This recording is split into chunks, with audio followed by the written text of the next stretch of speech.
Hello students, welcome again to computer science class. അപ്പോൾ നമ്മൾ computer സയൻസിൻ്റെ ക്ലാസ്സിൽ 4th ലെസൺ വെബ് ടെക്നോളജി എന്ന് പറഞ്ഞ ലെസനാണ് ഡിസ്കസ് ചെയ്തുകൊണ്ടിരിക്കുന്നത്. അതിൻ്റെ കണ്ടിന്യൂഷൻ ആയിട്ടുള്ള ഒരു 17ാമത്തെ ക്ലാസ് വീഡിയോ ആണിത്. ഓക്കെ, നമ്മളിന്ന് വീഡിയോയിൽ ഡിസ്കസ് ചെയ്യാൻ ഉദ്ദേശിക്കുന്നത് ഒരു ടോപ്പിക്കാണ് ഇൻസേർട്ടിങ് ഇമേജ്. അതായത് നമ്മളിപ്പോൾ എന്താ ഡിസ്കസ് ചെയ്തുകൊണ്ടിരിക്കുന്നത് HTML എന്ന് പറഞ്ഞ HTML എന്ന് പറഞ്ഞ കോഡിങ് സെക്ഷൻ, അതിൻ്റെ എങ്ങനെയാണ് നമ്മളതിന് കോഡ് എഴുതുന്നത്, ഏതൊക്കെ ടാഗുകൾ യൂസ് ചെയ്യുന്നു എന്നൊക്കെ പറഞ്ഞിട്ടുള്ളതാണ്. അപ്പോൾ അതിൻ്റെ ലാസ്റ്റത്തെ ഒരു ടോപ്പിക്, അതായത് ഈ ലെസൻ്റെ ലാസ്റ്റത്തെ ഒരു ടോപ്പിക്കാണ് എങ്ങനെയാണ് നമ്മൾ HTML ഇമേജുകളെ ഇൻസേർട്ട് ചെയ്യാമെന്ന്. ഓക്കെ, അപ്പോൾ ആ ഒരു ടോപ്പിക്, അതിൽ തന്നെ കുറച്ച് സബ് ടോപ്പിക്സ് വരുന്നുണ്ട്. അപ്പോൾ നമുക്ക് ഇന്നത്തെ വീഡിയോയിലേക്ക് കിടക്കാം. ഓക്കെ, അപ്പോൾ നമ്മൾ എങ്ങനെയാണ് ഇൻസേർട്ട് ചെയ്യാന്ന് വെച്ചിട്ടുണ്ടെങ്കിൽ, അതായത് നമുക്കറിയാം വെബ് പേജുകൾ നമ്മളിപ്പോൾ അല്ലെങ്കിൽ വെബ്സൈറ്റുകൾ നോക്കുമ്പോൾ അതിൽ അട്രാക്ഷന് വേണ്ടിയിട്ട് ഒരുപാട് ഇമേജുകൾ കാണും ടെക്സ്റ്റിനെക്കാട്ടും കൂടുതൽ ഇപ്പോൾ കുറേ ഇമേജുകളാണ് അട്രാക്ഷന് വേണ്ടിയിട്ടുള്ള ഇമേജുകൾ. ഓക്കെ, അതായത് കമ്മ്യൂണിക്കേഷൻ അട്രാക്റ്റീവ് ആക്കാൻ വേണ്ടിയിട്ട്. അപ്പോൾ നമ്മൾ അങ്ങനെ HTML നമുക്കൊരു വെബ് പേജിൽ, അതായത് HTML പേജിൽ നമുക്ക് ഒരു ഇമേജിനെ ആഡ് ചെയ്യണമെന്ന് വിചാരിക്കുക. ഓക്കെ, അപ്പോൾ നമ്മൾ HTML നമുക്കറിയാം എല്ലാതും കമാൻഡുകൾ അല്ലെങ്കിൽ ടാഗുകൾ വെച്ചിട്ടാണ് നമുക്ക് കോഡ് എഴുതാൻ പറ്റുള്ളൂ, യൂസ് ചെയ്യാൻ പറ്റുള്ളൂ. അപ്പോൾ ആ ഇമേജിനെ ആഡ് ചെയ്യാൻ വേണ്ടിയിട്ട് നമ്മൾ യൂസ് ചെയ്യുന്ന ടാഗാണ് IMG, ഇമേജ് എന്ന് പറഞ്ഞ tag. Okay, IMG tag.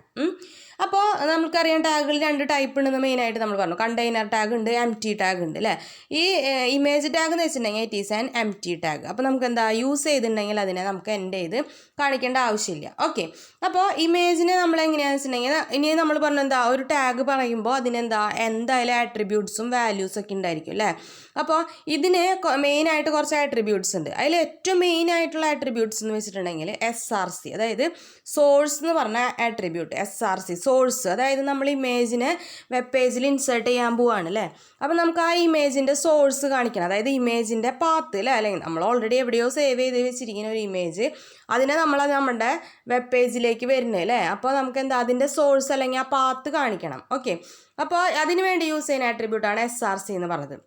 That means it specifies the file name of the image to be inserted. നമുക്ക് ഏത് ഇമേജ് ആണോ ഇൻസേർട്ട് ചെയ്യേണ്ടത് അതിൻ്റെ ഫയൽ നെയിം, അതാണ് നമ്മൾ SRCയിൽ കൊടുക്കുക. ഓക്കെ, അപ്പോൾ ഇമേജ് യൂസ് ചെയ്യുന്നുണ്ടെങ്കിൽ, ഇമേജ് എന്ന് പറഞ്ഞ ടാഗ് യൂസ് ചെയ്യണമെങ്കിൽ നമ്മൾ മസ്റ്റായിട്ട് എന്തായാലും SRCനെ യൂസ് ചെയ്യുന്നുണ്ടാവും കാരണം നമുക്ക് ഇമേജിനെ ഇൻസേർട്ട് ചെയ്യണം. ദെൻ ആ ഇമേജിൻ്റെ സോഴ്സ്, അതായത് ആ ഇമേജിൻ്റെ ഫയൽ നെയിം എന്താണെന്നുള്ളത് നമ്മൾ മസ്റ്റായിട്ട് പറഞ്ഞു കൊടുക്കേണ്ടി വരും. ഓക്കെ, അപ്പോൾ ഇതിൽ നമ്മൾ എന്താണെന്ന് വെച്ചിട്ടുണ്ടെങ്കിൽ ഫയൽ നെയിം, ഇനിയിപ്പോൾ നമുക്ക് ഇമേജിൻ്റെ ഫയൽ നെയിം അറിയില്ല എന്ന് വിചാരിക്കാം. ഓക്കെ, ഇമേജിൻ്റെ ഫയൽ നെയിം നമുക്കിപ്പോൾ നമ്മൾ ഇമേജ് എവിടെ സ്റ്റോർ ചെയ്തിരിക്കുന്നത് നമുക്ക് അറിയില്ല എന്നുണ്ടെങ്കിൽ നമ്മൾ സാധാ ചെയ്യുന്ന പോലെ തന്നെ അതിൻ്റെ പാത്ത് പറഞ്ഞു കൊടുക്കുക, അല്ലെങ്കിൽ URL പറഞ്ഞു കൊടുക്കാം നമുക്ക്. ഓക്കെ, ആ ഇമേജ് എവിടെയാണെന്നുള്ളത് നമുക്ക് ഇമേജ് ഓപ്പൺ ചെയ്യുമ്പോൾ അതിൻ്റെ പാത്ത് കിട്ടും. നമ്മളിപ്പോൾ കാണാറുണ്ട് കമ്പ്യൂട്ടറിലൊക്കെ ഇമേജ് ഓപ്പൺ ചെയ്യുമ്പോൾ എങ്ങനെയാണ്, ഇമേജ് ഓപ്പൺ ചെയ്യുമ്പോൾ അതിൻ്റെ പാത്താണ് കിട്ടുക എവിടെയാണോ അത് സ്റ്റോർ ചെയ്തിരിക്കുന്നത്. ഇപ്പോൾ മൈ കമ്പ്യൂട്ടറിൽ അല്ലെങ്കിൽ നമ്മളെ ഫോണിലായാലും നമുക്ക് അപ്പോൾ അങ്ങനെ പാത്തായിട്ടും അല്ലെങ്കിൽ URL ആയിട്ടും നമുക്ക് സ്പെസിഫൈ ചെയ്ത് കൊടുക്കാൻ പറ്റും. ഓക്കെ, അപ്പോൾ ഇമേജ് ടാഗ് യൂസ് ചെയ്യുന്നതിന് ഒരു എക്സാമ്പിൾ ആയിട്ടാണ് ഇവിടെ കാണിച്ചിരിക്കുന്നത്. ഇമേജ് ഇമേജ് എന്ന് പറഞ്ഞ ടാഗ് യൂസ് ചെയ്തു. ദെൻ ആട്രിബ്യൂട്ടിനെ നമ്മൾ സ്പെസിഫൈ ചെയ്യണമെന്നുണ്ടെങ്കിൽ നമ്മൾ എപ്പോഴും ഒരു സ്പേസ് ഇട്ട് കൊടുക്കുക ടാഗ് കഴിഞ്ഞ് കറസ്പോണ്ടിങ് ആട്രിബ്യൂട്ട്, സ്പേസ് ഇട്ടിട്ട് കറസ്പോണ്ടിങ് ആട്രിബ്യൂട്ട് SRC. ദെൻ എന്ത് കൊടുക്കുക, ഈക്വൽ ടു ആട്രിബ്യൂട്ട് കൊടുക്കുമ്പോൾ അതിന് കറസ്പോണ്ടിങ് വാല്യൂ കൊടുക്കണം ഇവിടുത്തെ വാല്യൂ എന്ന് പറഞ്ഞത് എന്താണോ നമ്മളുടെ ഇമേജ് അതിൻ്റെ നെയിം കൊടുക്കാം.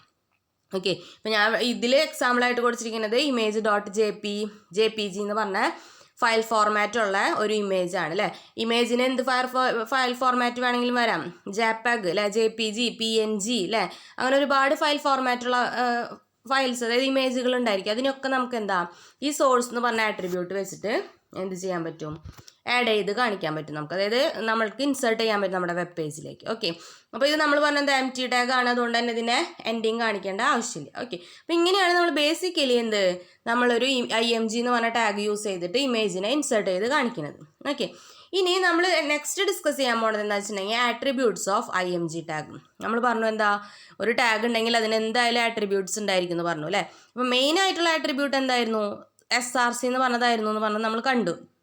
ഇനി പറയുന്നതാണ് അത് കൂടാതെ വരുന്ന കുറച്ച് ഇമ്പോർട്ടൻ്റ് ആയിട്ടുള്ള ആട്രിബ്യൂട്ട്സ്, IMG ടാഗിൻ്റെ ഇമേജ് ടാഗിൻ്റെ ആട്രിബ്യൂട്ട്സ്. ഓക്കെ, അതിൽ ഫസ്റ്റ് വരുന്നതാണ് വിഡ്ത്ത് ആൻഡ് ഹൈറ്റ്.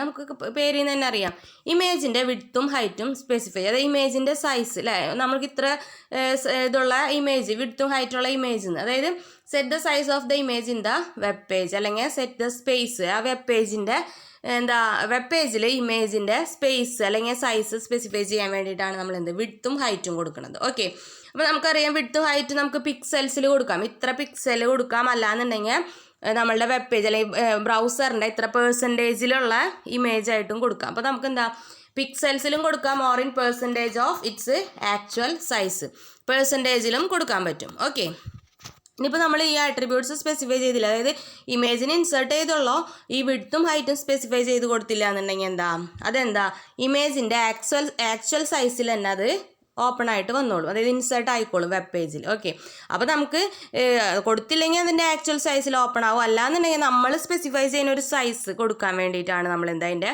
വിഡ്ത്തും ഹൈറ്റും എന്ന് പറഞ്ഞ ആട്രിബ്യൂട്ടിനെ യൂസ് ചെയ്യുന്നത്. അപ്പോൾ ഇവിടെ യൂസ് ചെയ്ത് കാണിക്കുന്നുണ്ട് നമ്മൾ എക്സാമ്പിളായിട്ട് ഇമേജ് അല്ലേ ടാഗ് യൂസ് ചെയ്തു. അതിന് എന്തായാലും വിഡ്ത്തും ഹൈറ്റും ഒക്കെ സ്പെസിഫൈ ചെയ്യുന്നുണ്ടെങ്കിൽ നമ്മൾ മെയിനായിട്ട് കൊടുക്കേണ്ടത് SRC അല്ലേ, സോഴ്സ് എന്ന് പറഞ്ഞ ആട്രിബ്യൂട്ട് ഈക്വൽ ടു image.jpg. ഈ ഇമേജ് എന്ന് പറഞ്ഞാൽ image.jpg എന്ന് പറഞ്ഞ JPG എന്ന് പറഞ്ഞ ഇമേജിനെയാണ് നമുക്ക് ഇൻസേർട്ട് ചെയ്യേണ്ടത് വെബ് പേജിലേക്ക്.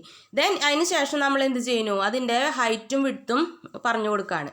ഹൈറ്റ് 50 കൊടുത്തു, വിഡ്ത്ത് എന്ന് പറഞ്ഞത് ആട്രിബ്യൂട്ട്സിന് വാല്യൂ എങ്ങനെയാണ് കൊടുക്കുക, ഈക്വൽ ടു ഇട്ടിട്ട് വിത്തിൻ ഡബിൾ കോട്ട്സിൽ എന്ത് കൊടുക്കുക, എന്താണോ അതിന് വരുന്ന പോസിബിൾ ആയിട്ടുള്ള വാല്യൂസ് അത് സ്പെസിഫൈ ചെയ്ത് കൊടുക്കുക. ഓക്കെ, അപ്പോൾ ഹൈറ്റും വിഡ്ത്തും നമ്മളിവിടെ 50 എന്ന് പറഞ്ഞു കൊടുത്തത് 50 പിക്സൽസ് ആയിട്ട് കൊടുത്തു. പെർസെൻറ്റേജ് ആണെങ്കിൽ നമ്മൾ 50%, 70% അങ്ങനെ കൊടുക്കണം. അതായത് 50%, 70 ഹൊറിസോണ്ടലി 50, വെർട്ടിക്കലി 70%. നമ്മൾ ഓൾറെഡി പറഞ്ഞതാണ് എങ്ങനെയാണ് വിൻഡോൻ്റെ അല്ലേ ബ്രൗസർ, അതായത് വിൻഡോൻ്റെ പെർസെൻറ്റേജിലും കൊടുക്കാം, അല്ലാന്നുണ്ടെങ്കിൽ പിക്സൽ റേറ്റിൽ 50 പിക്സൽസ് ഉള്ള അല്ലെങ്കിൽ 70 വിഡ്ത്തുള്ള ഇമേജിനെ ഇൻസേർട്ട് ചെയ്യാൻ പറഞ്ഞു. ഓക്കെ, അപ്പോൾ ഇമേജിൻ്റെ സൈസിനെ സ്പെസിഫൈ ചെയ്യാൻ വേണ്ടിയിട്ടാണ് നമ്മൾ ഹൈറ്റ് ആൻഡ് വിഡ്ത്ത് എന്ന് പറഞ്ഞ ആട്രിബ്യൂട്ടിനെ യൂസ് ചെയ്യുന്നത്. ഓക്കെ, അടുത്ത ആട്രിബ്യൂട്ടാണ് V space and H space. അതായത് വി സ്പേസും എച്ച് സ്പേസും എന്തായിരിക്കും, വെർട്ടിക്കൽ സ്പേസും ഹൊറിസോണ്ടൽ സ്പേസും. ഓക്കെ, അതായത് set the space between the images. ഇനി നമ്മൾ ഇമേജുകൾ ഇൻസേർട്ട് ചെയ്യാൻ വേണ്ടി ഇപ്പോൾ ഒരുപാട് ഇമേജ് ഇൻസേർട്ട് ചെയ്യാമെന്ന് വിചാരിക്കാം. ഓക്കെ, ഒരുപാട് ഇമേജ് ഇൻസേർട്ട് ചെയ്യാമെന്ന് വെച്ചിട്ടുണ്ടെങ്കിൽ നമുക്ക് ആ ഇമേജുകൾ തമ്മിലുള്ള സ്പേസ് പറഞ്ഞു കൊടുക്കണം അല്ലേ, അല്ലെങ്കിൽ അവിടെ ഇവിടെയൊക്കെ ആയിട്ട് ഇങ്ങനെ നമ്മൾ ഇമേജുകൾ വന്ന് കിടക്കുന്നുണ്ടായിരിക്കും. അപ്പോൾ അത് നമ്മൾ എന്തിനാ ഇമേജ് ഇൻസേർട്ട് ചെയ്യുന്നത്, അതായത് കുറച്ച് അട്രാക്ഷന് വേണ്ടിയിട്ടല്ലേ. അപ്പോൾ ഇങ്ങനെ നമ്മൾ ഇങ്ങനെ അവിടെ ഇവിടെയും കിടന്നാൽ നമുക്ക് അതൊരു അട്രാക്ഷൻ ആവില്ല. അപ്പോൾ നമ്മൾ അതിൻ്റെ കറസ്പോണ്ടിങ് ഇമേജുകൾ തമ്മിലുള്ള സ്പേസുകൾ പറഞ്ഞു കൊടുക്കണം. ഓക്കെ, അപ്പോൾ അതിന് വേണ്ടിയിട്ടാണ് നമ്മൾ ഈ V space and H space എന്ന് പറഞ്ഞ ആട്രിബ്യൂട്ട് ഇമേജ് ടാഗിൻ്റെ ആട്രിബ്യൂട്ടിനെ യൂസ് ചെയ്യുന്നത്. ഓക്കെ, അപ്പോൾ നമുക്കറിയാം മെയിനായിട്ട് 2 ടൈപ്പ് ഓഫ് സ്പേസ് ആണ് ഇമേജുകൾക്കിടയിൽ വരാം അല്ലേ. നമുക്ക് ആലോചിച്ചാൽ അറിയാം എന്തൊക്കെയായിരിക്കും. വെർട്ടിക്കൽ സ്പേസും വരും, ഹൊറിസോണ്ടൽ സ്പേസ് അല്ലേ. വെർട്ടിക്കലി ഉള്ള സ്പേസും വരും, ഹൊറിസോണ്ടലി നമുക്ക് സ്പേസും കൊടുക്കാൻ പറ്റും. ഓക്കെ, അപ്പോൾ ആ 2 സ്പേസുകളെ നമ്മൾ പ്രൊവൈഡ് ചെയ്യാൻ വേണ്ടിയിട്ട് യൂസ് ചെയ്യുന്ന ആട്രിബ്യൂട്ടാണ് V space and H space. Okay, എന്തിനു വേണ്ടിയിട്ട്, വെർട്ടിക്കൽ സ്പേസിനും ഹൊറിസോണ്ടൽ സ്പേസിനും വേണ്ടിയിട്ട്. ഓക്കെ, അപ്പോൾ നമ്മളിവിടെ ഒരു എക്സാമ്പിൾ കൊടുത്ത് കണ്ടിട്ടുണ്ട്. Image source equal to image.jpg എന്ന് പറഞ്ഞു. ഇമേജ് ടാഗ് യൂസ് ചെയ്തു, അതിൻ്റെ എവിടെ നിന്നാണോ നമ്മുടെ സോഴ്സ് വേണ്ടതെന്നുള്ളത് അല്ലേ, ഇമേജിൻ്റെ പാത്ത് അല്ലെങ്കിൽ ഫയൽ നെയിം കൊടുത്തു. ദെൻ ഹൈറ്റും വിഡ്ത്തും കൊടുത്തു. ഓൾറെഡി നമ്മൾ പറഞ്ഞു ഇമേജിനെ ആക്ച്വൽ സൈസിലല്ല നമ്മൾ സ്പെസിഫൈ ചെയ്തൊരു ഹൈറ്റും വിഡ്ത്തിലും ഇമേജ് വരണം. ഓക്കെ, അപ്പോൾ ഹൈറ്റും വിഡ്ത്തും കൊടുത്തു. ദെൻ അതിന് ശേഷം എന്ത് കൊടുത്തു, V space 20, H space 30. Okay, അപ്പോൾ വരിക, വി സ്പേസും എച്ച് സ്പേസും കൊടുത്തിട്ടുണ്ടെങ്കിൽ അതിൻ്റെ കറസ്പോണ്ടിങ് അല്ലേ വെർട്ടിക്കലി ഇന്ന സ്പേസിൽ, ഹൊറിസോണ്ടലി ഇന്ന സ്പേസിൽ എന്ന് പറഞ്ഞിട്ട് ഇത്ര വിഡ്ത്തും ഹൈറ്റും ഇത്രയുള്ള ഒരു ഇമേജിനെ എന്ത് ചെയ്യും, വെബ് പേജിലേക്ക് ഇൻസേർട്ട് ചെയ്യും. ഓക്കെ, അപ്പോൾ ഇവിടെ നമുക്ക് നോക്കാം ഇതിൻ്റെ എക്സാമ്പിളായിട്ട്. ഇവിടെ നോക്കാം 4 ഇമേജുകൾ ഇൻസേർട്ട് ചെയ്തിട്ടുണ്ട് അല്ലേ. ഈ 4 ഇമേജുകൾ നമ്മൾ ഓൾറെഡി ഇൻസേർട്ട് ചെയ്യുമ്പോൾ ചിലപ്പോൾ അവിടെ ഇവിടെ അതായത് വിൻഡോയിൽ അവിടെ ഇവിടെ ആയിട്ടായിരിക്കും ഒരു ഡിസോർഡർ ആയിട്ടായിരിക്കും വരുന്നുണ്ടായിരിക്കും. കാരണം നമ്മൾ സ്പേസ് ഒന്നും പറഞ്ഞു കൊടുത്തിട്ടില്ല അല്ലേ. ഇവിടെ നോക്കാം 4 ഇമേജുകളും ഒരു ഇമേജ് കഴിഞ്ഞിട്ട് പിന്നെ കുറച്ച് സ്പേസ് നീങ്ങിയിട്ടാണ് അടുത്ത ഇമേജ് അല്ലേ. അതുപോലെ ഇങ്ങനെ ഒന്ന് കഴിഞ്ഞിട്ട് നെക്സ്റ്റ് ലൈനിലാണ് വേറെ 2 ഇമേജുകൾ വന്നിരിക്കുന്നത് അല്ലേ. ഇങ്ങനെ ഇമേജുകൾ തമ്മിലുള്ള സ്പേസ് അല്ലെങ്കിൽ ഇമേജ് നമ്മളുടെ വിൻഡോയിൽ എവിടെയാണോ വെർട്ടിക്കലി ഹൊറിസോണ്ടലി ഏത് പൊസിഷനിലാണോ വേണ്ടതെന്നുള്ളതാണ് നമ്മൾ ഈ V space and H space എന്ന് പറഞ്ഞ ടാഗ് യൂസ് ചെയ്തിട്ട് ആട്രിബ്യൂട്ട് യൂസ് ചെയ്തിട്ട് നമ്മൾ സ്പെസിഫൈ ചെയ്യുന്നത്. ഓക്കെ, അപ്പോൾ ഇതിൻ്റെ ഫുള്ള് കോഡിങ് നമ്മുടെ ടെക്സ്റ്റ് ബുക്കിൽ എക്സാമ്പിൾ ഉണ്ട്, അത് നോക്കാം. നമ്മളിനി നോക്കും ഇനി ഓരോന്നിൻ്റെയും കോഡിങ് എന്താണെന്നുള്ളതാണ് ഇനി തൊട്ട് നമ്മൾ നോക്കാൻ പോണത്. ഓക്കെ, ഇപ്പോൾ ജസ്റ്റ് എക്സാമ്പിൾ കാണിച്ചെന്ന് മാത്രം ഇങ്ങനെ 4 ഇമേജ് അല്ലേ, ഇത് തമ്മിലുള്ള ഹൊറിസോണ്ടലും വെർട്ടിക്കലും തമ്മിലുള്ള സ്പേസിങ് വരാൻ വേണ്ടിയിട്ടാണ് നമ്മൾ എന്ത് V space and H space എന്ന് പറഞ്ഞ ആട്രിബ്യൂട്ടിനെ യൂസ് ചെയ്യുന്നത്. ഓക്കെ, നെക്സ്റ്റ് ആട്രിബ്യൂട്ട് ആണ് എന്ത് IMG ടാഗിൻ്റെ നെക്സ്റ്റ് ആട്രിബ്യൂട്ട് ആണ് അലൈൻ. അലൈൻ ആട്രിബ്യൂട്ട് നമ്മൾ ഒരുപാട് കണ്ടിട്ടുണ്ട് അല്ലേ, വേറെ ഒരുപാട് ടാഗുകൾക്കും അലൈൻ ആട്രിബ്യൂട്ട്സ് ഉണ്ടായിരുന്നു. അപ്പോൾ ഈ അലൈൻ ആട്രിബ്യൂട്ട് എന്ന് വെച്ചിട്ടുണ്ടെങ്കിൽ എന്താ അലൈൻമെൻറ്റിന് വേണ്ടിയിട്ട് അല്ലേ, അതായത് align the image with respect to the base line of the text. Okay, നമ്മളിപ്പോൾ എന്തായാലും ടെക്സ്റ്റുകൾ കൊടുക്കുന്നുണ്ടായിരിക്കും നമ്മുടെ വെബ് പേജിൽ ഇല്ലേ, ആ ടെക്സ്റ്റുകളിനെ ബേസ് ചെയ്തിട്ട് നമ്മളുടെ ഇമേജിനെ എവിടെ അലൈൻ ചെയ്യണം, അതിന് വേണ്ടിയിട്ട് യൂസ് ചെയ്യുന്നതാണ് അലൈൻ എന്ന് പറഞ്ഞ ALIGN അലൈൻ എന്ന് പറഞ്ഞ ആട്രിബ്യൂട്ട്. ഓക്കെ, അപ്പോൾ അലൈൻമെൻറ്റ് നമുക്ക് എവിടെ വേണമെങ്കിലും കൊടുക്കാം അല്ലേ, അതായത് അതിന് പോസിബിൾ വാല്യൂസ് ഉണ്ട് കൊടുക്കാൻ പറ്റുന്നത്. എന്തൊക്കെയാണ് ആ പോസിബിൾ വാല്യൂസ് എന്ന് നോക്കാം. Bottom, first one is bottom, middle, top. Okay, bottom എന്ന് വെച്ചിട്ടുണ്ടെങ്കിൽ എന്തായിരിക്കും, aligns the bottom of the image with the base line of text and this is the default setting. അതായത് നമ്മളെ ഇമേജിന് ടെക്സ്റ്റിൻ്റെ ബോട്ടത്തിൽ ഇൻസേർട്ട് ചെയ്യാം. ഓക്കെ, അതായത് നമ്മളുടെ ഇമേജിൻ്റെ അലൈൻമെൻറ്റ് എവിടെ പറഞ്ഞു കൊടുത്തു, ബേസ്ഡ് ഓൺ ടെക്സ്റ്റ് ആണ്, ടെക്സ്റ്റ് കൊടുത്തിട്ടുണ്ടായിരിക്കും, ആ ടെക്സ്റ്റിനെ ബേസ് ചെയ്തിട്ട്. അപ്പോൾ നമ്മളുടെ ഇമേജ് ആ ടെക്സ്റ്റിൻ്റെ ബോട്ടമിൽ വരും. മിഡിലാണെങ്കിൽ എന്തായിരിക്കും, aligns the middle of the image vertically with the base line of the text. അതായത് വെർട്ടിക്കലി നമ്മളുടെ ടെക്സ്റ്റിൻ്റെ വരും, മിഡിലിൽ വരും. ഓക്കെ, വെർട്ടിക്കലി, ഹൊറിസോണ്ടലല്ല, വെർട്ടിക്കലി നമ്മളുടെ ഇമേജ് എവിടെ വരും, based on the text base line, ടെക്സ്റ്റിൻ്റെ ബേസ് ലൈനെ ബേസ് ചെയ്തിട്ട് എവിടെ വരും, വെർട്ടിക്കലി, അത് മിഡിലിൽ വരും. നെക്സ്റ്റ് ടോപ്പ് ആണെങ്കിൽ അപ്പോൾ എന്തായിരിക്കും, align the image with the top of the text. നമ്മൾ കൊടുത്ത ടെക്സ്റ്റ് എന്താണോ അതിൻ്റെ ജസ്റ്റ് ടോപ്പിലാണ് ഈ ടോപ്പ് എന്ന് പറഞ്ഞ വാല്യൂ ആണ് കൊടുക്കണതെന്ന് വെച്ചിട്ടുണ്ടെങ്കിൽ അത് വരാം. ഓക്കെ, അപ്പോൾ അലൈൻമെൻറ്റിന് വേണ്ടിയിട്ടാണ് നമ്മളുടെ ഇമേജിനെ എവിടെ അലൈൻ ചെയ്യണം, എന്തിനെ ബേസ് ചെയ്തിട്ട്, അതിൽ നമ്മൾ എന്തായാലും ടെക്സ്റ്റുകൾ കൊടുത്തിട്ടുണ്ടായിരിക്കും അല്ലേ, ആ ടെക്സ്റ്റിനെ ബേസ് ചെയ്തിട്ട് നമ്മളുടെ ഇമേജുകൾ എവിടെ ഓപ്പൺ ആയിട്ട് വരണം. ഓക്കെ, അതാണ് ഈ അലൈൻ എന്ന് പറഞ്ഞ ആട്രിബ്യൂട്ട് യൂസ് ചെയ്യുന്നത്. ഓക്കെ, ഇനി അതല്ലാതെ നമുക്ക് ഇമേജിന് വേറെ 2 ആട്രിബ്യൂട്ട്, അതായത് അലൈനിന് വേറെ എക്സ്ട്രാ 2 വാല്യൂസും കൂടി വരുന്നുണ്ട്. അതാണ് ലെഫ്റ്റ്, റൈറ്റ്. അതായത് ഇമേജിനെ നമുക്ക് ലെഫ്റ്റിൽ അലൈൻമെൻറ്റ് ചെയ്യാം, റൈറ്റിലും അലൈൻമെൻറ്റ് ചെയ്യാം. ഓക്കെ, അപ്പോൾ ടോട്ടലി 5 വാല്യൂസ് ഉണ്ട് അലൈൻ എന്ന് പറഞ്ഞ ആട്രിബ്യൂട്ടിന്, ബോട്ടം, മിഡിൽ, ടോപ്പ്. ഓക്കെ, ഇതല്ലാതെ ലെഫ്റ്റ് ആൻഡ് റൈറ്റ് എന്ന് പറഞ്ഞ 2 വാല്യൂസും കൂടി ഉണ്ട്. അതെന്തിനു വേണ്ടിയിട്ടാണ്, ഇമേജിനെ ലെഫ്റ്റ് സൈഡിൽ അലൈൻ ചെയ്യാനും റൈറ്റ് സൈഡിൽ അലൈൻ ചെയ്യാൻ. ഇത് നമുക്ക് ലെഫ്റ്റിലും റൈറ്റിലും അലൈൻ ചെയ്യാം. അത് കൂടാതെ ഇനി മിഡിലിൽ, ടോപ്പിൽ, ബോട്ടത്തിൽ അല്ലേ, എങ്ങനെ ടെക്സ്റ്റിനെ ബേസ് ചെയ്തിട്ട് നമ്മൾ കൊടുക്കുന്ന ബേസ് ലൈൻ ടെക്സ്റ്റ് എന്താണോ അതിനെ ബേസ് ചെയ്തിട്ട് ഇമേജിനെ ലെഫ്റ്റിൽ, റൈറ്റിൽ അല്ലെങ്കിൽ ബോട്ടം, ടോപ്പ്, മിഡിലിൽ അലൈൻ ചെയ്യാം. ഏത് ആട്രിബ്യൂട്ട് യൂസ് ചെയ്തിട്ട്, അലൈൻ എന്ന് പറഞ്ഞ ആട്രിബ്യൂട്ട് യൂസ് ചെയ്തിട്ട്. ഓക്കെ, അപ്പോൾ അലൈൻ എന്ന് പറഞ്ഞ ആട്രിബ്യൂട്ട് കഴിഞ്ഞു. ഇനി നോക്കുക, ഇവിടെ എക്സാമ്പിളായിട്ട് കാണിച്ചിട്ടുണ്ട് അല്ലേ, നമ്മൾ ഒരു ടെക്സ്റ്റ് കൊടുത്തിട്ടുണ്ട് അല്ലേ, ആ ടെക്സ്റ്റിനെ ബേസ് ചെയ്തിട്ട് ഇമേജുകൾ അലൈൻ ചെയ്യണം അല്ലേ. നമ്മൾ കണ്ടിട്ടുണ്ടാവും ഇങ്ങനെ ഒരുപാട് ഇതുപോലത്തെ കൺസെപ്റ്റ് നമ്മുടെ വെബ് പേജുകൾ ഡിസൈൻ ചെയ്യേണ്ട കേസിൽ നമുക്ക് കൊടുക്കേണ്ടി വരും. ഓക്കെ, അപ്പോൾ നമ്മൾ ടെക്സ്റ്റ് കൊടുത്തു, ഫസ്റ്റ് അത് ബോട്ടം അല്ലേ, image is aligned at the bottom. കണ്ട, ബേസ് ലൈനിനെ ബേസ് ചെയ്തിട്ട് ബോട്ടത്തിൽ കൊടുക്കണു, ദെൻ മിഡിലിൽ കൊടുത്തു അല്ലേ, this image is aligned at the middle. കണ്ട, അപ്പോൾ ടെക്സ്റ്റിൻ്റെ മിഡിലായിട്ട് വന്നു. ഇനി വന്നു, അതായത് ഇമേജിൻ്റെ മിഡിലായിട്ട് ടെക്സ്റ്റിനെ ബേസ് ചെയ്തിട്ടാണല്ലോ. ഇനി പറഞ്ഞു, ടോപ്പ് അല്ലേ, image is align at the top. അപ്പോൾ മിഡിലിനെക്കാട്ടും കുറച്ചുകൂടെ ടോപ്പായിട്ട് വന്നു. നമ്മൾ ചെയ്ത് നോക്കുമ്പോൾ നമുക്ക് കുറച്ചുകൂടെ ക്ലിയർ ആവും. ഇതിപ്പോൾ ഇങ്ങനെ ഈ പിക്ചർ കണ്ടിട്ടുണ്ടെങ്കിൽ നമുക്ക് എത്രത്തോളം ക്ലിയർ ആവുമെന്ന് അറിയില്ല. അപ്പോൾ നമ്മൾ എന്ത് ചെയ്യണം, ലാബ് വരുമല്ലോ നമുക്ക്, അപ്പോൾ എല്ലാതും നമ്മളിങ്ങനെ ചെയ്ത് നോക്കും. അപ്പോൾ നമുക്ക് കുറച്ചുകൂടെ ക്ലിയർ ആയിട്ട് വരും. ഓക്കെ, ടെക്സ്റ്റിനെ ബേസ് ചെയ്തിട്ട് നമുക്ക് ഇമേജുകളെ അലൈൻ ചെയ്യാം. അതിന് വേണ്ടി യൂസ് ചെയ്യുന്ന ആട്രിബ്യൂട്ടാണ് അലൈൻ എന്ന് പറഞ്ഞ ആട്രിബ്യൂട്ട്. ഓക്കെ, നെക്സ്റ്റ് വരുന്നതാണ് ഇനി ഇമേജ് ടാഗിൻ്റെ തന്നെ അനദർ ആട്രിബ്യൂട്ടാണ് ഓൾട്ട്, ALT എന്ന് പറഞ്ഞ ആട്രിബ്യൂട്ട്. അതായത് ഓൾട്ടർനേറ്റ് ടെക്സ്റ്റ് എന്നുള്ളൊരു മീനിങ് ആണ്. ഇപ്പോൾ നമ്മൾ ചില വെബ് പേജുകൾ നമ്മൾ ഓപ്പൺ ചെയ്യുമ്പോൾ ഇമേജുകൾ ചിലപ്പോൾ ലോഡായി വരുള്ളൂ അല്ലേ, ചിലപ്പോഴേ ഓപ്പൺ ആയിട്ട് വരുള്ളൂ. അതായത് ചിലപ്പോൾ നമ്മൾ കൊടുത്ത ഇമേജിനെ അല്ലേ നമ്മൾ ഫയൽ നെയിം കൊടുക്കുന്നുണ്ട്, അല്ലെങ്കിൽ അതിൻ്റെ പാത്ത് സ്പെസിഫൈ ചെയ്ത് കൊടുക്കുന്നുണ്ട് അല്ലേ ഇമേജ് ഇൻസേർട്ട് ചെയ്യാൻ പറയുമ്പോൾ. അപ്പോൾ ചില കേസിൽ മാത്രമാണ് എന്ത് വെബ് ബ്രൗസർ കറസ്പോണ്ടിങ് ഇമേജിനെ ഓപ്പൺ ചെയ്യാൻ പറ്റുന്നുണ്ടാവുള്ളൂ, ലോഡ് ചെയ്യാൻ പറ്റുന്നുണ്ടായിരിക്കുമല്ലോ. അപ്പോൾ നമുക്ക് എന്താ അവിടെ ഇമേജിൻ്റെ സ്ഥാനത്ത് ഇങ്ങനെ ഒരു ക്രോസ് ഇട്ടിട്ട് ഒരു ചെറിയൊരു ഇമേജ് കാണാം അല്ലേ, ഫുള്ളായിട്ടല്ല ചെറിയൊരു ഇമേജ്. അപ്പോൾ അതിൽ കാണുന്നുണ്ടായിരിക്കും കനോട്ട് ലോഡ് ദ ഇമേജ് എന്ന് അങ്ങനെ പറഞ്ഞിട്ട് എന്തെങ്കിലും മെസ്സേജ് കാണുന്നുണ്ടായിരിക്കും നമുക്ക്. അങ്ങനെ ഒരു കൺസെപ്റ്റ്, അങ്ങനെ ഒരു സംഭവം നമ്മളുടെ വെബ് പേജിൽ കൊടുക്കണം എന്ന് വിചാരിക്കുക. അതായത് നമ്മൾ കൊടുത്ത ഇമേജ് ലോഡായില്ല, അതിന് പകരം എന്താ ഒരു മെസ്സേജ് കാണിക്കണം അല്ലേ. അപ്പോൾ അങ്ങനത്തെ ഒരു കേസിൽ വേണ്ടിയിട്ട്, അതായത് നമ്മളുടെ ഇമേജ് ലോഡായില്ല, ഓപ്പൺ ആയില്ല, അതിന് പകരം നമുക്ക് എന്താ അതിന് ഓൾട്ടർനേറ്റീവ് ആയിട്ടൊരു ടെക്സ്റ്റ് കാണിക്കണം. നമ്മളുടെ ഇമേജ് ഓപ്പൺ ആയില്ല, അല്ലെങ്കിൽ കനോട്ട് ബ്രൗസറിന് അത് ഓപ്പൺ ചെയ്യാൻ പറ്റില്ല, അങ്ങനെ പറഞ്ഞിട്ട് ഒരു മെസ്സേജ് കൊടുക്കണം.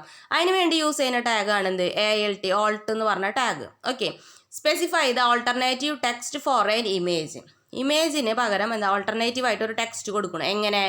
If the browser cannot display the image. ഇപ്പോൾ ബ്രൗസർ നമ്മൾ ഓപ്പൺ ചെയ്യാൻ പറഞ്ഞാൽ, അതായത് സോഴ്സിൽ അല്ലെ SRCയിൽ നമ്മൾ എന്ത് കൊടുത്തിട്ടുണ്ടായിരിക്കും, ഒരു ഫയൽ നെയിം കൊടുത്തിട്ടുണ്ടായിരിക്കും. ആ ഫയൽ നെയിമുള്ള ഇമേജിനെ വെബ് ബ്രൗസർ ഓപ്പൺ ആക്കിയില്ല എന്നുണ്ടെങ്കിൽ, ഓപ്പൺ ആക്കാൻ പറ്റിയില്ല എന്നുണ്ടെങ്കിൽ നമുക്ക് എന്താ അതിന് പകരം ഓൾട്ടർനേറ്റീവ് ആയിട്ടൊരു ടെക്സ്റ്റിനെ സ്പെസിഫൈ ചെയ്ത് കൊടുക്കണം. അത് ആ ഇമേജ് ഓപ്പൺ ആയില്ല എന്ന് പറഞ്ഞിട്ട്. അതിന് വേണ്ടി യൂസ് ചെയ്യുന്ന ആട്രിബ്യൂട്ടാണ് എന്ത് ALT എന്ന് പറഞ്ഞ ആട്രിബ്യൂട്ട്. ഓക്കെ, ഇവിടെ ഒരു എക്സാമ്പിൾ കൊടുത്തിട്ടുണ്ട്. ഇമേജ് സോഴ്സ് ഈക്വൽ ടു എന്ത് കൊടുത്തു, image.jpg അല്ലെ. ഇമേജ് എന്ന് പറഞ്ഞ എന്തിനാ ഓപ്പൺ ചെയ്യാൻ പറഞ്ഞു. അതിന് ആ ഇമേജിന് നമ്മൾ ഹൈറ്റും വിഡ്ത്തും സ്പെസിഫൈ ചെയ്തു. ഇത് കൂടാതെ ഇനി എന്ത് ചെയ്യാം, ആ ഇമേജിനെ അലൈൻ ചെയ്യുന്നത് സ്പെസിഫൈ ചെയ്ത് കൊടുക്കാം. V സ്പേസും H സ്പേസും ഒക്കെ പറഞ്ഞു കൊടുക്കാം അല്ലേ. ഒരുപാട് ആട്രിബ്യൂട്ട് ഇപ്പോൾ നമ്മൾ കണ്ടു. ഇവിടെ നമ്മൾ എന്ത് മാത്രമേ യൂസ് ചെയ്തുള്ളൂ, ഹൈറ്റും വിഡ്ത്തും മാത്രമേ യൂസ് ചെയ്തുള്ളൂ. ദെൻ അതിനുശേഷം ALT എന്ന് പറഞ്ഞ കറസ്പോണ്ടിങ് ആട്രിബ്യൂട്ടിനെ യൂസ് ചെയ്തു. അപ്പോൾ ഈ അഥവാ image.jpg എന്ന് പറഞ്ഞ ഫയല്, അതായത് ആ ഇമേജ് ഓപ്പൺ ആയില്ലെങ്കിൽ എന്ത് വർക്ക് ചെയ്യും, ഓൾട്ടർനേറ്റീവ് ആയിട്ട് എന്ത് വർക്ക് ചെയ്യും, ഇമേജ് കനോട്ട് ബി ഓപ്പൺ എന്ന് പറഞ്ഞ ആ മെസ്സേജ് ആണ് അവിടെ എന്ത് ഇമേജിന് പകരം ലോഡ് ആവുക. ഓക്കെ, അങ്ങനത്തെ ഒരു കൺസെപ്റ്റിൽ, അങ്ങനത്തെ ഒരു സിറ്റുവേഷനിൽ നമ്മൾക്ക് യൂസ് ചെയ്യേണ്ടി വരുന്ന ഒരു ആട്രിബ്യൂട്ടാണ്, ഇമേജിൻ്റെ ആട്രിബ്യൂട്ടാണ് എന്ത് ALT എന്ന് പറഞ്ഞ ആട്രിബ്യൂട്ട്. ക്ലിയർ ആയെന്ന് വിചാരിക്കുന്നു. ദെൻ ഇനി നെക്സ്റ്റ് വരുന്നതാണ് എന്ത് ഇമേജിന് നമുക്ക് എന്ത് ബോർഡർ സെറ്റ് ചെയ്യാം അല്ലേ. ചില ഇമേജുകളൊക്കെ നോക്കുമ്പോൾ കാണാം അതിനെന്താ ബോർഡറുകൾ ഇങ്ങനെ സെറ്റ് ചെയ്യാൻ പറ്റണത്. ഓക്കെ, അപ്പോൾ setting border around the image, അതാണ് ഇനി നെക്സ്റ്റ് ടോപ്പിക്കായിട്ട് വരുന്നത്. അപ്പോൾ അതിന് വേണ്ടി യൂസ് ചെയ്യുന്ന ഒരു ആട്രിബ്യൂട്ടാണ് എന്ത് ബോർഡർ എന്ന് പറഞ്ഞ ആട്രിബ്യൂട്ട്. ഓക്കെ, ഇതെന്താ ചെയ്യുന്നത് വെച്ചിട്ടുണ്ടെങ്കിൽ set the border around the image in the web page. Web പേജിൽ നമ്മൾ കൊടുത്ത ഇമേജ് ഇപ്പോൾ നമ്മൾ ഇൻസേർട്ട് ചെയ്തു, അതിന് ഒരുപാട് ആട്രിബ്യൂട്ട്സുകളും കൊടുത്തു. ഇനി ആ ഇൻസേർട്ട് ചെയ്ത ഇമേജിന് നമുക്ക് ബോർഡർ വരണമെന്ന് വിചാരിക്കാം. ഓക്കെ, അപ്പോൾ അതിന് വേണ്ടി യൂസ് ചെയ്യുന്നതാണ് എന്ത് ബോർഡർ എന്ന് പറഞ്ഞ ആട്രിബ്യൂട്ട്. അപ്പോൾ ഇതെന്താ വരുന്നതെന്ന് വെച്ചിട്ടുണ്ടെങ്കിൽ ബോർഡറിന് എന്താ തിക്നെസ് ആണ് നമ്മൾ സ്പെസിഫൈ ചെയ്യുന്നത് അല്ലേ. ഇമേജിന് ഓൾറെഡി ഒരു ബോർഡർ ഉണ്ടായിരിക്കും, പക്ഷേ നമ്മളെന്താ ഈ ബോർഡർ സ്പെസിഫൈ ചെയ്യാത്ത കാരണം അതിൻ്റെ തിക്നെസ് നമുക്ക് ക്ലിയർ ആയിട്ട് കിട്ടുന്നുണ്ടായിരിക്കില്ല. അപ്പോൾ ഇവിടെ എന്താ ചെയ്യുന്നതെന്ന് വെച്ചിട്ടുണ്ടെങ്കിൽ നമുക്ക് തിക്നെസ് ഓഫ് ദ ബോർഡർ ആണ് നമ്മൾ എന്ത് അതിൻ്റെ വാല്യൂ ആയിട്ട് കൊടുക്കുന്നത്. ഓക്കെ, അപ്പോൾ ഇവിടെ എക്സാമ്പിൾ നോക്കാം. ഇമേജ് സോഴ്സ് ഈക്വൽ ടു എന്താ image.jpg എന്ന് പറഞ്ഞ ഇമേജ് ആണ് നമ്മളുടെ ഫയൽ നെയിം ആയിട്ട് കൊടുത്തത്. ദെൻ ബോർഡർ ഈക്വൽ ടു 5 എന്ന് പറഞ്ഞു കൊടുത്തു. ഓക്കെ, ബോർഡർ എന്ന് പറഞ്ഞ ആട്രിബ്യൂട്ട്, അതിന് കൊടുക്കാൻ പറ്റുന്ന വാല്യൂ എന്താന്ന് പറഞ്ഞു, അതിൻ്റെ കറസ്പോണ്ടിങ് തിക്നെസ്, ആ ബോർഡറിൻ്റെ തിക്നെസ് എത്ര വേണം എന്നുള്ള വാല്യൂ ആണ് നമുക്കിവിടെ സ്പെസിഫൈ ചെയ്യാൻ പറ്റുക. ഇൻറ്റീജർ വാല്യൂ എന്ത് വാല്യൂ ആണെങ്കിലും കൊടുക്കാം. ഓക്കെ, അപ്പോൾ ഇവിടെ നോക്കാം, ഒരു എക്സാമ്പിൾ ഉണ്ട് നോക്കാം. കണ്ട, ഒരു ഇമേജിന് നമ്മൾ എന്താ ബോർഡർ കൊടുത്തിട്ടുണ്ട് അല്ലേ. രണ്ട് ഇമേജ് ഉണ്ട്, ഒരെണ്ണത്തിന് ഇമേജ് കൊടുത്തു. ഇമേജിന് അപ്പോൾ നമ്മൾ പറഞ്ഞ എന്താ ബോർഡർ കൊടുക്കാന്ന് വെച്ചിട്ടുണ്ടെങ്കിൽ അതിൻ്റെ തിക്നെസ്സിലാണ് വ്യത്യാസം വരുന്നത് അല്ലേ. താഴത്തെ ഇമേജ് നോക്കാം, ആ ഇമേജിന് ഒരു ബോർഡർ ഉണ്ട് ഇല്ല എന്ന് പറയാം നമുക്ക് അല്ലേ. കാരണം എന്താ അതിൻ്റെ തിക്നെസ് നമ്മൾ സ്പെസിഫൈ ചെയ്തിട്ടില്ല, അതായത് ബോർഡർ ആട്രിബ്യൂട്ട് യൂസ് ചെയ്തിട്ടില്ല. പക്ഷെ ഒരെണ്ണം ബോർഡർ ഈക്വൽ ടു 5 എന്ന് പറഞ്ഞ് കൊടുത്തിട്ടുണ്ട് അല്ലേ. അപ്പോൾ അതിൻ്റെ കറസ്പോണ്ടിങ് ആ ഇമേജിൻ്റെ ബോർഡർ കണ്ട തിക്നെസ്സിൽ വന്നത്. അപ്പോൾ ആ തിക്നെസ് ആണ് നമ്മൾ എന്ത് ഈ ബോർഡർ എന്ന് പറഞ്ഞ ആട്രിബ്യൂട്ടിൻ്റെ വാല്യൂ ആയിട്ട് നമ്മൾ ഇവിടെ സ്പെസിഫൈ ചെയ്ത് കൊടുക്കുന്നത്. അപ്പോൾ ബോർഡർ എന്ന് പറഞ്ഞ ആട്രിബ്യൂട്ടും ക്ലിയർ ആയി ഉണ്ടാവും. ഈ ഇമേജ് ടാഗ് എന്ന് പറഞ്ഞത് ഇമ്പോർട്ടൻ്റ് ആയിട്ടുള്ള ഒരു ടാഗാണ്. ഓക്കെ, എക്സാമിന് കാണാറുണ്ട് explain image tag and it's attribute അല്ലേ.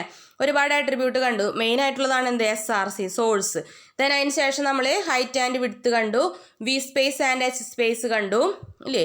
ദെൻ അതിന് ശേഷം നമ്മൾ എന്ത് കണ്ടു, ഇമേജിന് നമുക്ക് എന്ത് കൊടുക്കാമെന്ന് പറഞ്ഞു, ഓൾട്ട് അല്ലേ. ഇമേജിന് പകരം നമുക്ക് എന്താ ഓൾട്ടർനേറ്റീവ് ആയിട്ട് ടെക്സ്റ്റ് വരണമെന്ന് വിചാരിക്കും. ഇമേജിനെ ലോഡ് ആയില്ലെങ്കിൽ ഓൾട്ടർനേറ്റീവ് ആയിട്ട് ടെക്സ്റ്റ് കൊടുക്കാൻ വേണ്ടിയിട്ട്. ദെൻ അതിന് മുന്നേ നമ്മൾ എന്ത് കണ്ടിട്ടുണ്ടായിരുന്നു, അലൈൻ എന്ന് പറഞ്ഞ ആട്രിബ്യൂട്ട് കണ്ടു അല്ലേ. എന്തിനു വേണ്ടിയിട്ട്, അലൈൻമെൻറ്റ് ടെക്സ്റ്റിനെ ബേസ് ചെയ്തിട്ട് അതിൻ്റെ കറസ്പോണ്ടിങ് അലൈൻമെൻറ്റ് എവിടെ വരണമെന്ന് സ്പെസിഫൈ ചെയ്യാൻ വേണ്ടിയിട്ട്. അപ്പോൾ ലെഫ്റ്റിൽ റൈറ്റിൽ വരാം, പിന്നെ എന്താ ബോട്ടം മിഡിൽ ടോപ്പ് അല്ലേ. അതിന് ശേഷം വന്നതാണ് എന്ത് ബോർഡർ സെറ്റ് ചെയ്യാൻ വേണ്ടി, ഇമേജിന് ബോർഡർ സെറ്റ് ചെയ്യാൻ വേണ്ടിയിട്ട്. അതിനാണ് നമ്മൾ എന്ത് ബോർഡർ എന്ന് പറഞ്ഞ ആട്രിബ്യൂട്ട് യൂസ് ചെയ്യുന്നത്. ഓക്കെ, അപ്പോൾ ഇന്നത്തെ ഇമേജ് എന്ന് പറഞ്ഞ ടാഗും അതിൻ്റെ ആട്രിബ്യൂട്ട്സും ക്ലിയർ ആയെന്ന് വിചാരിക്കുന്നു. ഇമ്പോർട്ടൻ്റ് ആയിട്ടുള്ള ഒരു ടാഗാണ്, എക്സാമിന് കാണാറുണ്ട്. Then thank you for watching.